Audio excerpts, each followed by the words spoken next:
Spider-Man holds a special place in my heart. Does anyone else remember when the first Sam Raimi film was released in the summer of 2002? Well, I do. In fact, I was there, even if it was only on a whim. My family and I were at the theaters to see God knows whatever movie originally, but those plans fell through. So my father suggested, just on a whim, remember, hey, let's go see Spider-Man. Beforehand, I didn't know much about the character other than what I'd picked up from the first level of the PlayStation 1 game, because I'd never progressed past that level with my infantile gaming skill. But when I left that theater in the summer of 2002, I had a new favorite superhero and role model. I became obsessed, to put it lightly. Almost 20 years later, I've been hosting a Spider-Man series on my Twitch channel, and I've stated that I would rank the games. Well, that series is all over. It was a blast, and it's time to rank them. As with all things, there's going to be bias here, so expect the same here, as I, like all of you, are inherently biased. However, I am still going to pursue an objective-based ranking in which I put my personal feelings and experience with the game aside and judge it by how well made of a game it is. So that means there will be two lists here today, ladies and gentlemen. One list, the subjective one that contains my bias, and it will be portrayed in the template of tier ranking, from Z to S to A to B to C to F. The other, more objective-based list will be in a top 16 template. So all 16 games ranked by number. So even though I just said it, I'll say this again. The objective list with no bias is the number ranking one, and the subjective list with bias is the tier listing. We have 16 games to get through, and they are as follows. Spider-Man, Spider-Man 2 Enter Electro, Spider-Man the movie game, Spider-Man 2 the movie game and all of its various ports, Ultimate Spider-Man, Spider-Man 3 the movie game, the last and next-gen versions, Spider-Man Friend or Foe, Spider-Man Web of Shadows, both the Amazing Allies edition and the next-gen variants, Spider-Man Shattered Dimensions, Spider-Man Edge of Time, The Amazing Spider-Man the movie game, The Amazing Spider-Man 2 the movie game, Marvel's Spider-Man, and Marvel's Spider-Man Miles Morales. Spider-Man 2 the movie game will be a special case in which I'll acknowledge some of the different versions I didn't play. The console, PC, PSP, and DS versions will get the nod here. The Game Boy Advance and the obscure mobile version aren't to be addressed because they don't fit the mold of the established quota of Spider-Man games. Did you get all that? Alright, good. Now let's begin.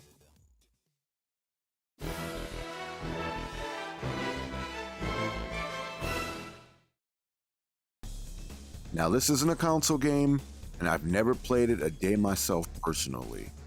But it counts because normally console and PC ports of a game are similar enough to warrant comparison.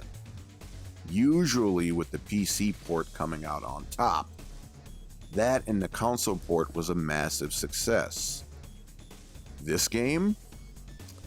In one of the grandest miracles, or should I say travesties, of the 21st century, the exact opposite occurred here.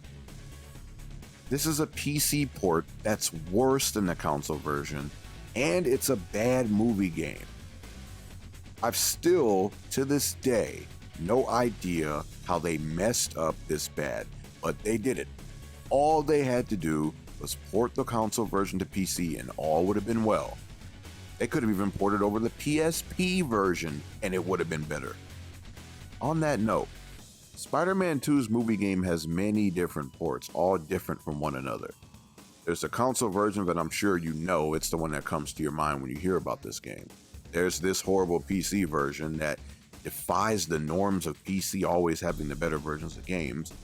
The PSP version, which is the true sequel to the first movie game, gameplay-wise at least. The DS version, which is what you'd expect of a side-scroller downgrade.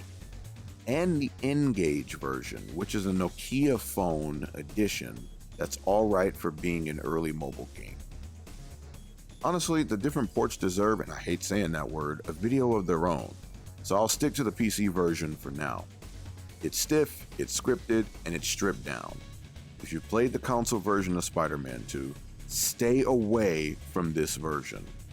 Only disappointment awaits you. Stick to watching videos on this game as opposed to playing it yourself. It's dead last on the listing, and it might as well be the same on the tier listing, because this is going straight to F.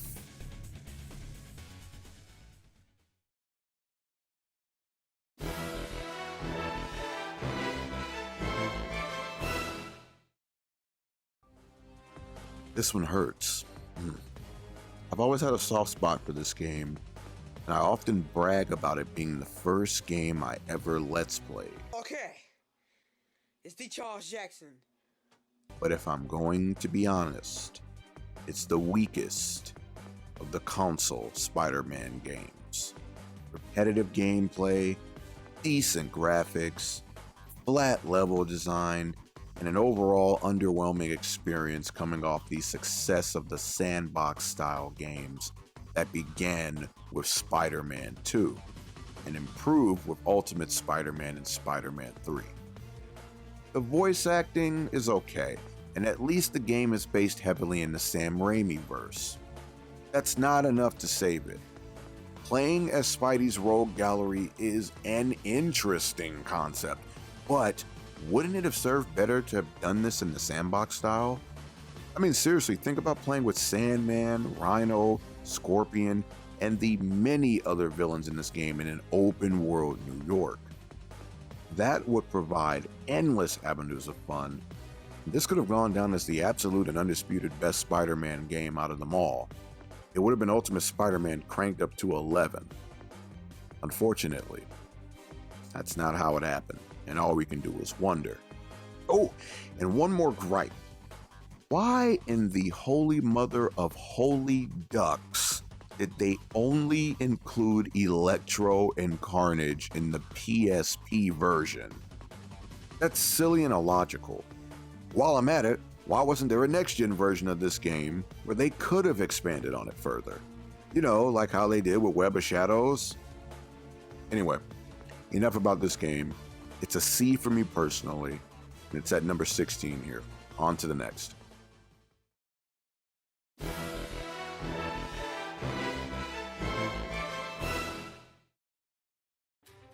Another one close to my heart that I'm going to have to leave behind.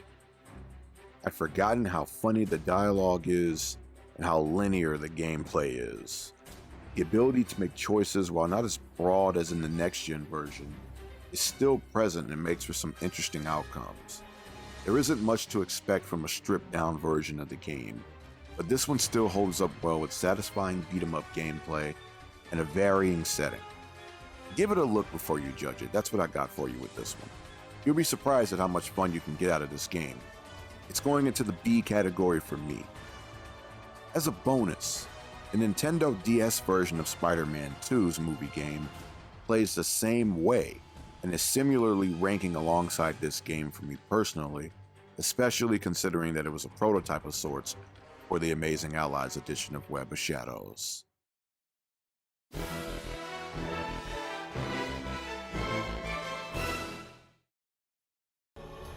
I'll admit, nostalgia initially blinded me with this one.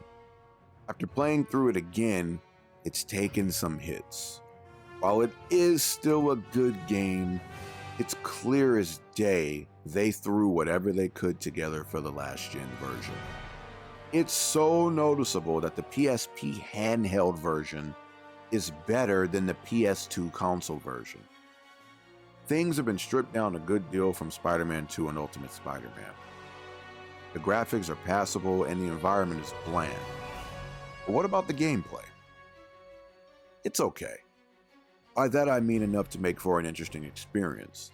There's a glitch where the story won't go on and you have to restart the game. And for your own sake, I pray you've saved, because the biggest knock on this game is that there's no autosave. During my playthrough on Twitch, I had to restart the whole game twice over because I thought I could beat it in one go with no issues. There's also no level select, which I have to dock it for too. From the Sandman mission on, those levels are pretty fun. To be fair, even the next-gen version lacks level select. Reacquiring the black suit is also locked behind a wall of getting every Spider-Man symbol in the city, something that's way too time-consuming. On the topic of the symbiote, it adds a special layer to the game. You have to watch your rage and be ready to take the suit off before it consumes you. There are even levels that require it for the win. Well done, but why does it have to be so hard to get the thing back when we beat the game? I would have also liked the replay option for the game where you can use the black suit in the final battle against Venom to see who's really the superior symbiote host. All in all, good game. The PS2/Wii/PSP version of Spider-Man 3's movie game, it's a B from me.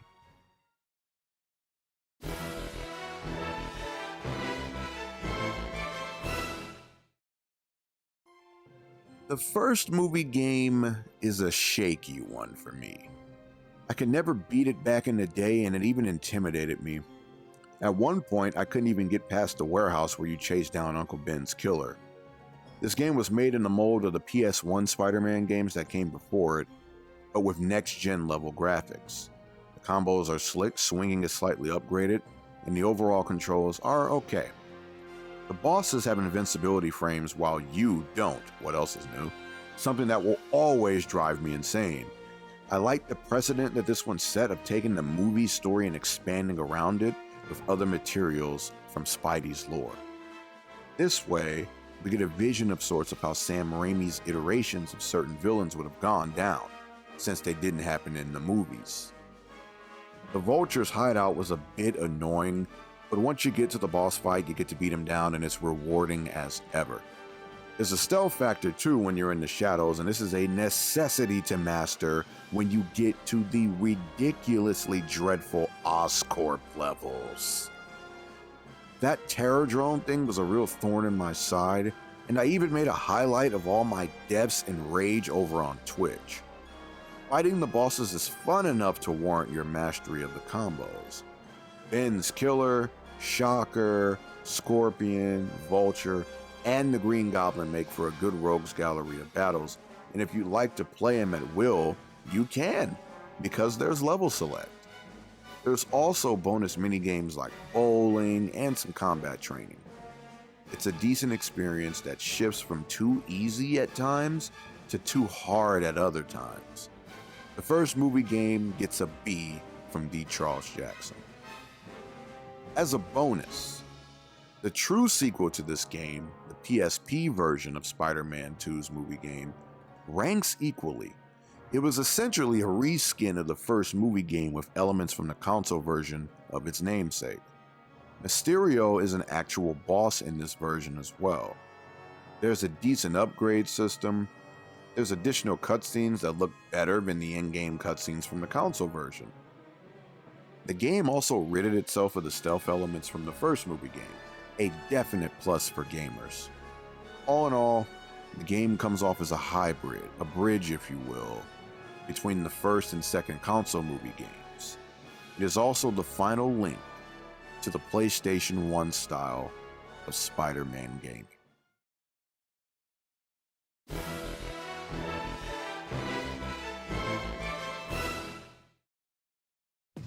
The successor to the one that started it all, and a good outing in its own right.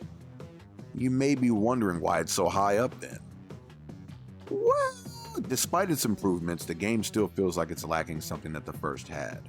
It also added frames where you're left wide open to fall to your death or get hit, even if you're using invincibility cheats. That one was a huge letdown for me, considering how much I loved blitzing enemies in the first game with Captain Universe. This game brings back all the costumes from the first game and adds some new ones. The greatest feature has to be the Create a Spider feature that lets you choose your costume and 3 specific abilities. I always loved choosing the Carnage suit and giving myself invincibility, unlimited weapon, and enhanced strength or enhanced web swinging. Let's talk about the levels. Much of the same from the first, but now they have outside ground levels. Still, when swinging above, you can't fall down to the ground or you'll die. This was handled better in the first game because it was written into the plot. This game says screw all that, you can't touch the ground. The levels have been designed to require a better control of Spider-Man, but no new control implementations were made to accommodate the player in doing so. Still, it's a fun time, and the addition of bosses that we missed out on in the first game is a welcome touch. Some of the levels can be frustrating, but still a good run. This game is both better and worse than the original. That being said, it's going into my A tier.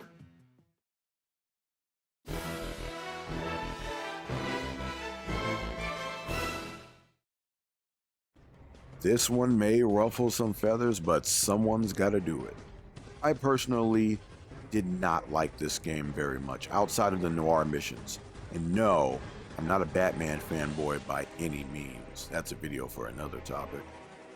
The premise and all else you'd see looking in from the outside made it look like this would be an almost perfect Spider-Man experience.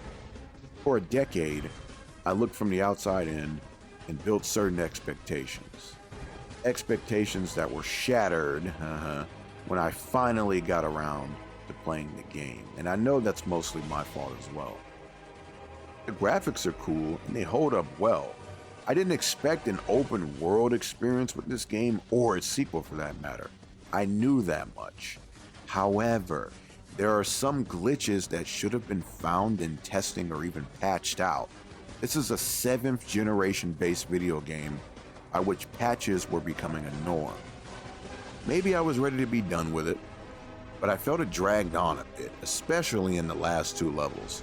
I don't like how scripted the controls are, and overall, it feels like a downgrade from games like Spider-Man 2, Ultimate Spider-Man, and especially Web of Shadows, because I just finished playing that one previously before I got to Shattered Dimensions. Another downer is how you have to buy certain capabilities that should be innate, like recovering while falling, something that's been a norm in most Spider-Man games that came before. Without turning this into a massive rant, Spider-Man Shattered Dimensions is a C for me personally. It could have and should have been much better than it actually was. Hopefully, the sequel fares better.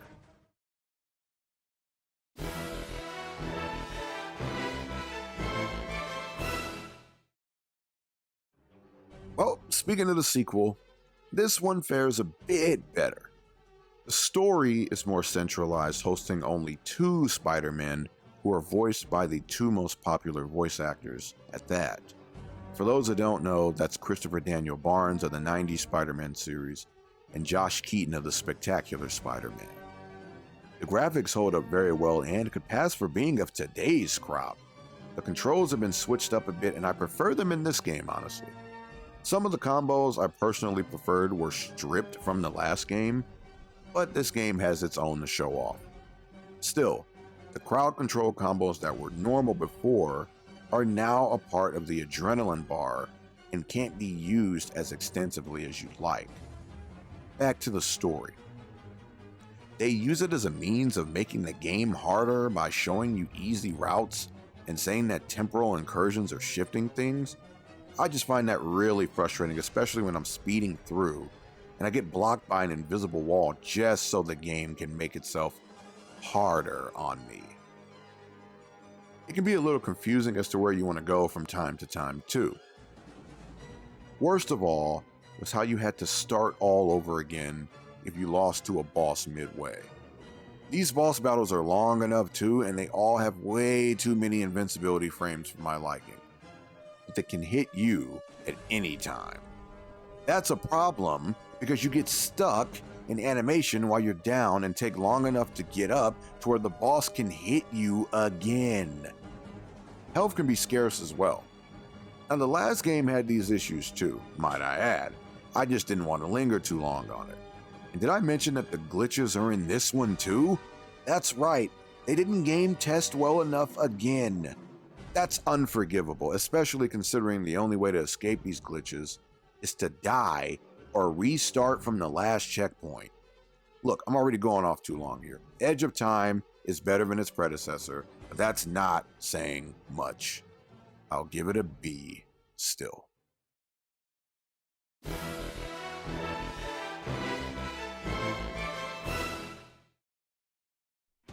Before you leave the comment on this one, I'm counting the last and next gen versions as the same game, as they feature no major differences outside of minor graphic and loading time improvements. Now, I should also say, with this game, it only goes up from here. The mobile version actually ain't that bad either, but back to the point, this is a pretty good game. I especially liked the web swinging mechanic of using the left or right trigger for the correlating arm. The gameplay is mostly intact from the first, with a few changes. Once again, no one from the movies put in the time to voice their characters, or even provide their proper likeness for the roles.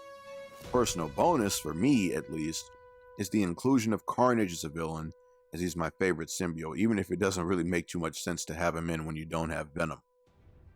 I should also say, I really like the voice actor for Spider-Man and Peter in this game. I think he should get more gigs as Spider-Man if the opportunity ever comes. On to the gameplay. It took some adjusting to get used to after playing the first, but it holds up well. The combat and upgrade system is similar to the first game, with the exception of the Spider-Sense colors being switched in regards to what you can and can't dodge. Red is for dodging now, whereas it was white in the first game.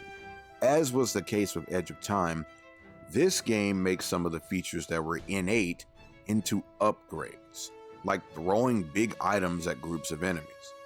I will never understand why games go backwards like that. If you're a dev and you're listening to this, stop doing this or just don't start to do it to begin with, please. The stealth combat has also been nerfed, something that's a big knock. Before, you could play like Batman and take everyone out from the shadows and use your abilities as Spider-Man in a different way than running into a group and taking everyone down via your spider sense, agility, and power. You can still use stealth takedowns in this game, but only one enemy at a time, and even then it's easier to get caught now with no surefire way to escape to obscurity because they removed the retreat action. The web swinging and web zipping has been revamped to polarizing effect. Before, you could web sling from anywhere as your webs went straight up to the sky, and the same courtesy was extended to your web zipping. Now you sling from buildings and you get to use both triggers on your controller to determine the hand you use for the swing. This is a great improvement because it allows for greater control, and they even give you speed upgrades along with a slingshot mechanic for covering distance. However, the map for New York isn't designed well enough for you to maintain your swing when high up in the skylines. That, and the delay on when you can cast a web, derail the swinging a bit. The web zipping has been painfully nerfed. You used to be able to zip to literally any free point, and Spidey would do the necessary acrobatics and moves to reach that point. Now it comes off as being more scripted in the same vein as Shattered Dimensions and Edge of Time, with how you can only zip to certain points, and how you have to freeze time more often than not to find a point. As the game went on, I really started to adapt and enjoy it for what it is. A good story that might be better than the films, good voice acting, good graphics, and, if I'm correct, one of the last movie games, meaning that this game is the end of an era. It was nostalgic playing it, and the promo I made for it, which you can view over on my Instagram under the same username, TheCharlesJackson, really makes me feel some kind of way. This is a good game. Not as good as the first movie game, but a good game nonetheless. I would have loved an Amazing Spider-Man 3 movie and game to round things out. The Amazing Spider-Man 2, the movie game, gets an A.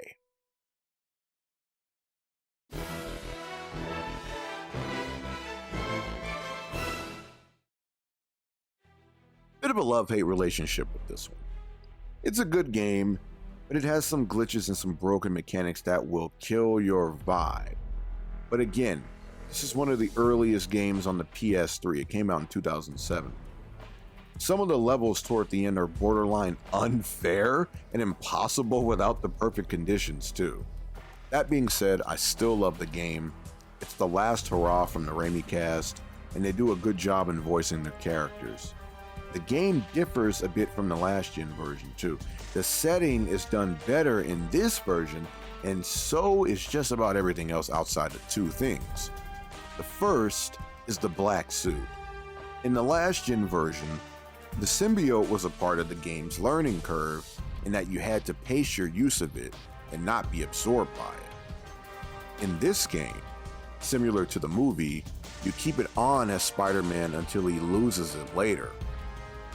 However, the next-gen version salvages this by allowing another run-through of the game with the black suit on the entire time.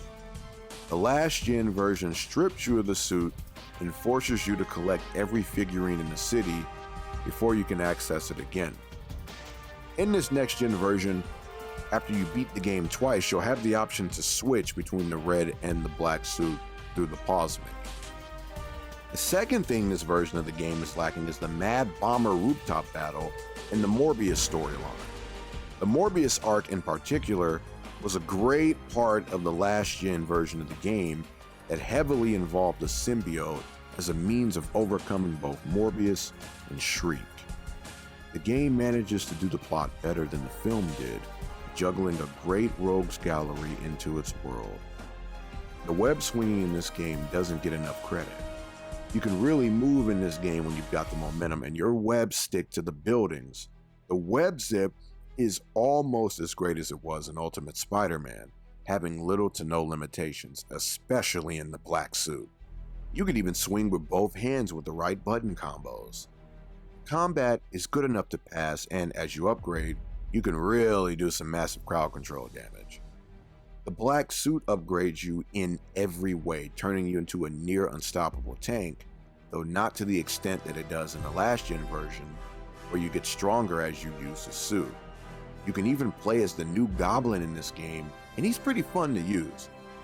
Speaking of the new Goblin, outside of being able to play as him, in this version of the game you get a legitimate boss battle with him that mirrors the movie.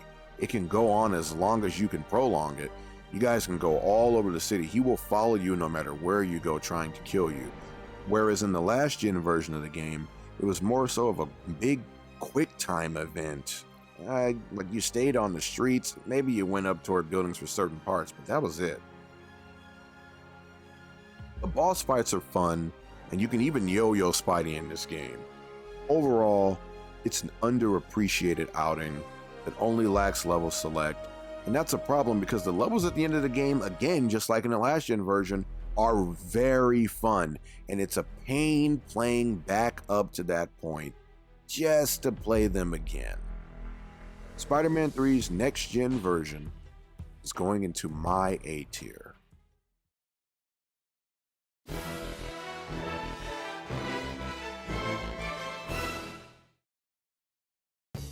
The granddaddy of these all that made them ultimately possible. Finally a 3D game where you got to swing around and beat up bad guys, indoor levels where you could utilize your advantages as Spider-Man, graphics that still hold up in the comic sense today, voice acting that gets you pumped and ready to get the job done, and it has level select. It has different costumes with respective abilities. It has a gallery for reading up on your favorite characters. It has cheat codes. It has the rogues gallery. It has solid level design. It has a plot good enough to be a movie. Most of all, it has replay value. a replay value that has extended over 20 years past its heyday. It was my first ever PlayStation 1 game, and I still pop this sucker in and play it on my own time because of how great it's been to me. I'm probably missing some things too because this game has much to offer you, even if it is an old PS1 game. Easy S tier.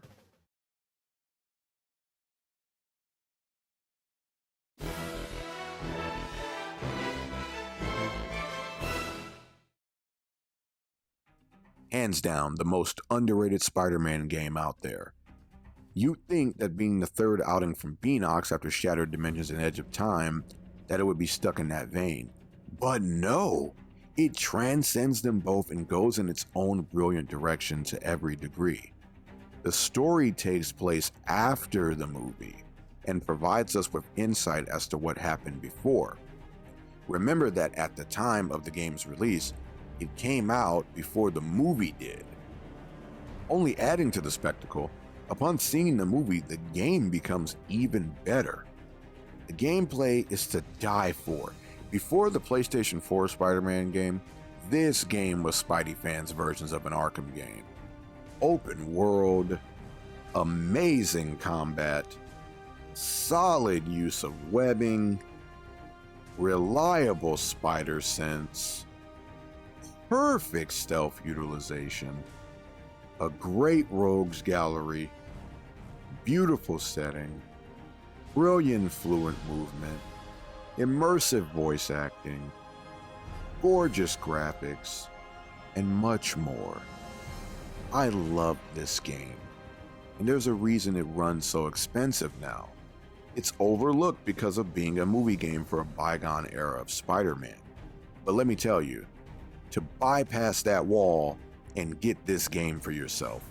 It's a thrilling and worthwhile experience where you feel like Spider-Man. Welcome to the S tier, my old friend.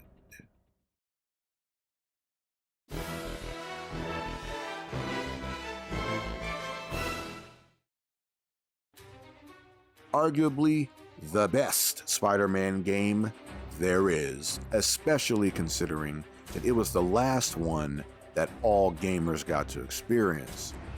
Web of Shadows somehow ups the stakes and ante from its predecessors and delivers a joyride of a Spider-Man game. Great comic-friendly graphics, fast-paced gameplay, dynamic combat, an unmatched storyline with branching decision-making, good voice acting, a massive destructible New York, a great rogues gallery, and everything else you can imagine. This might just be the definitive Spider-Man experience. You can even switch to the black suit at will. The upgrade system changes the game for the player, turning you into a juggernaut in your own right. Best of all, this is the only Spider-Man game, and get ready for this, where you can block. That and you still have your spider sense. You can't beat that. Ultimately, this game feels like Spider-Man 2's movie game, Ultimate Spider-Man, and Spider-Man 3 all wrapped into one. It's a shame we never got that sequel. Another easy S tier here.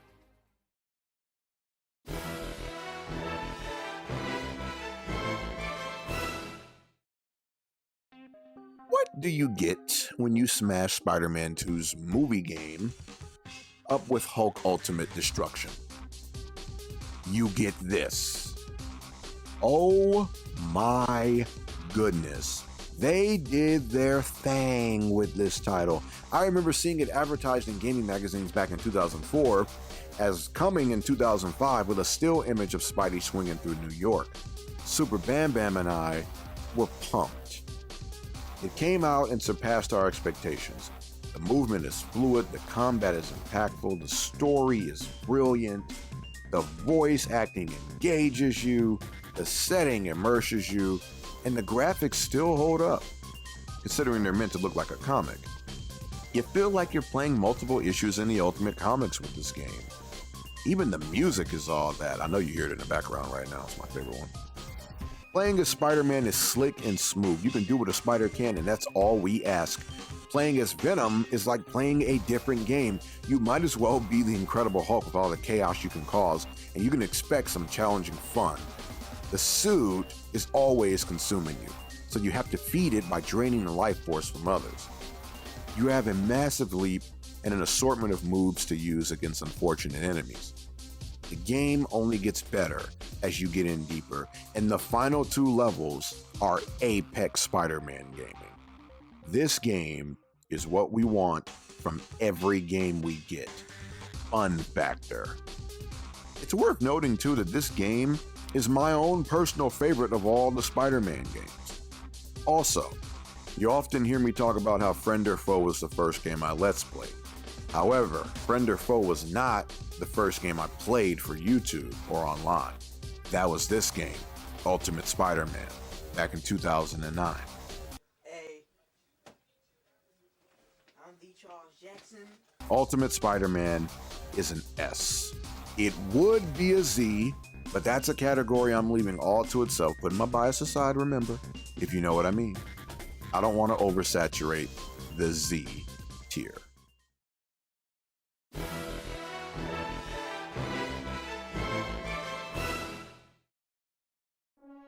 The number 3 spot belongs to the Spider-Man 2 movie game from 2004.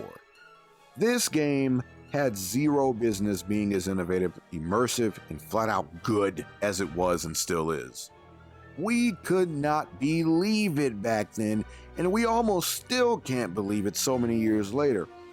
A sandbox-style Spider-Man game where you can actually swing around the city in full with practically no restrictions? It was like we were living in the future. The story was based around the film, of course, but it was enhanced by what the devs built around that plot. More villains and more issues for Peter Parker in his life as a superhero. The combat was on point, the movement system was fluid, the graphics were stellar for their time. They even got more of the cast to voice their characters from the movie. A real gem that was way ahead of its time and has earned all praises sung on its behalf. It's still considered the best game by some, but for me personally, it's an A. The game is amazing, but it has been surpassed, and I don't mean by the PS4 game solely. I personally have Ultimate Spider-Man and Web of Shadows as all-around improvements on what this game started. The big one for me too is that I feel this game lacks in the replay department. With the way this story was, I'd much rather have level select, and I don't feel it necessary to play through the game over again to get to certain levels as I would for, say, Ultimate Spider-Man.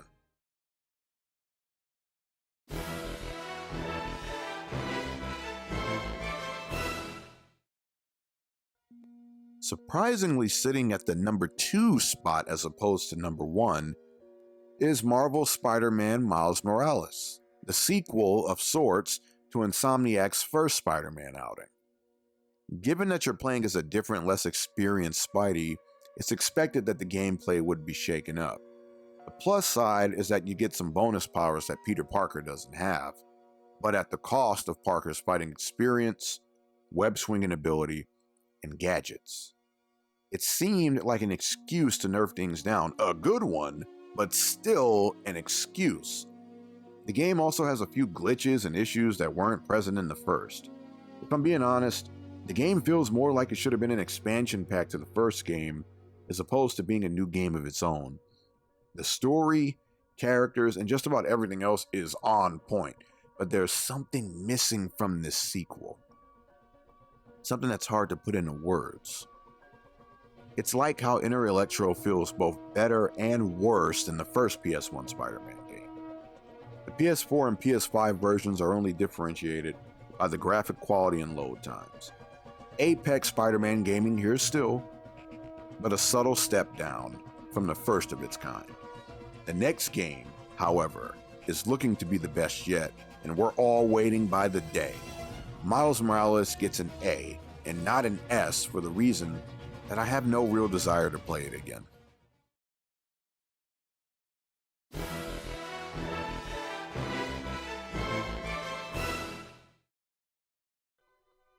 taking the #1 spot is Spidey's big return to gaming, Insomniac's Spider-Man. This game not only lived up to the hype, it blew it away. Spider-Man 2 was the king of the hill for years in many fans' minds and hearts, even with the release of Ultimate Spider-Man and Web of Shadows.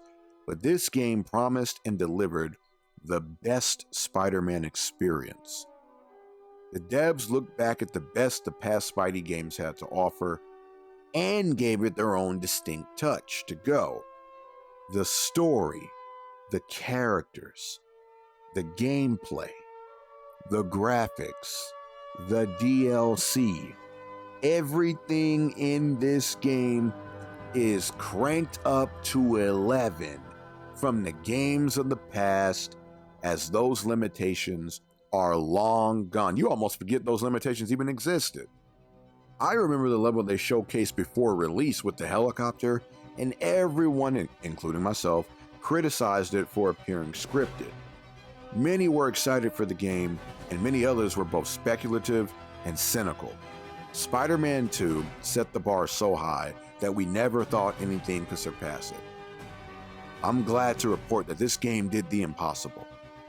And best of all, too, the replay value is all there. Even if you just want to swing around the city and enjoy the setting while feeling like Spider-Man, it's all yours. The only downside is that the game was exclusively for PlayStation 4. It's too bad the rest of the flock didn't get it, but the PS4 was the console to have anyway. If you've played every other game in the series, like yours truly, you'll easily notice the elements from them all layered throughout this gem of a masterpiece. Remember how I praised the Amazing Spider-Man movie games? Clearly, the devs saw the same thing and framed this game in the same way as those. The camera angles, web zip system, and healing abilities are just a few of the imported features from the Amazing Spider-Man duology. Remember how you had different costumes with differing abilities in the PS1 Spidey games, which revolutionized Spider-Man games as a whole? Remember how the first movie game had a solid combo system that could phase almost every enemy? Remember how Spider-Man 2 revolutionized the genre again and created a true sandbox Spider-Man experience?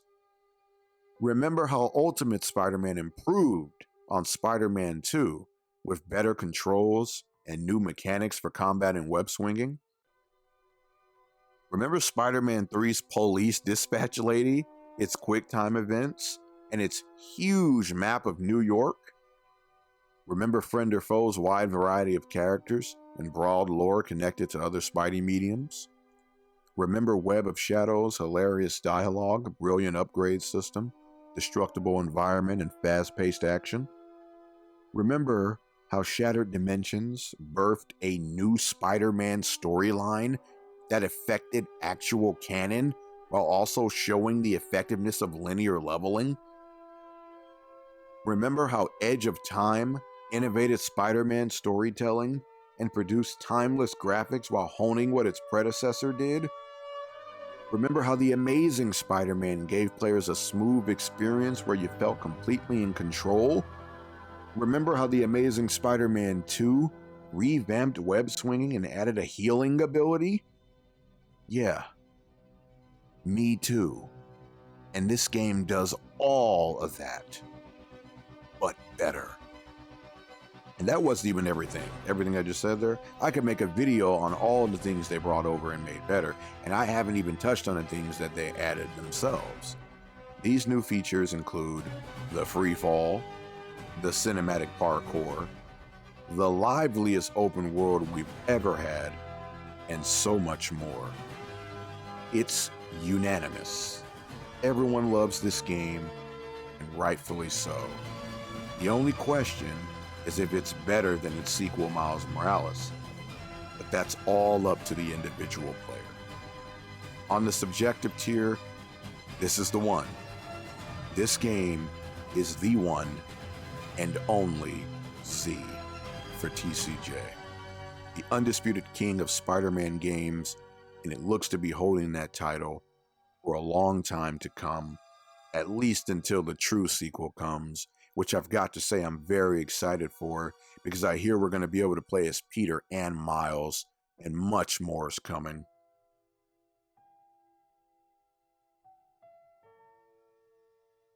Thank you for watching. I hope you enjoyed. Please subscribe to my channel for more. There will be much more, I promise. Come check me out on Twitch, same name on everything, over on Instagram. Twitter a little different though, that's TCJackson09.